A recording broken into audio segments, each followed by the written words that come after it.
الجنة هي موطن الإنسان الأول، ولهذا المؤمن العاقل يعيش في هذه الدنيا كالغريب الذي همه أن يتزود للرجوع إلى وطنه، يعيش كالمسافر يقطع ساعات ليله ونهاره حتى يصل إلى منزله، كما قال النبي صلى الله عليه وسلم لابن عمر رضي الله عنهما، قال: كن في الدنيا كأنك غريب أو عابر سبيل.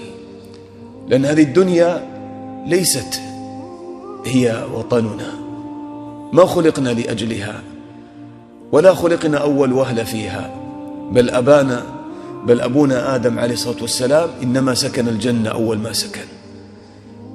فنحن هنا في الدنيا في أسر العدو، والغريب والأسير همه أن يتزود للرجوع إلى موطنه.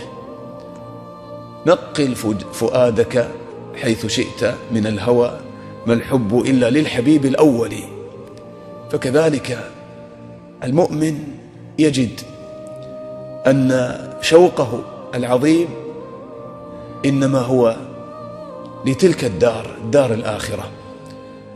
الجنة الإخوة لا مثل لها، الجنة فوق ما يخطر بالبال أو يدور بالخيال. فلا تعلم نفس ما أخفي لهم من قرة أعين جزاء بما كانوا يعملون. ويقول الله عز وجل في الحديث القدسي: أعددت لعبادي الصالحين ما لا عين رأت ولا أذن سمعت ولا خطر على قلب بشر. وجاء عند ابن ماجه في حديث ضعيف لكن معناه جميل وبليغ، ولا يخرج أن يكون من كلام السلف رحمهم الله. فيه قال: إن الجنة لا خطر لها، يعني لا مثيل لها، هي ورب الكعبة نور يتلألأ، وريحانة تهتز، وقصر مشيد، ونهر مضطرد، وفاكهة كثيرة نضيجة، وزوجة حسناء جميلة، وحلل كثيرة، في مقام أبدا، في حبرة ونضرة، في دور عالية سليمة بهية. ومن محبة الله تعالى لعباده وكرامته عليهم أن أعد لهم هذه الدار.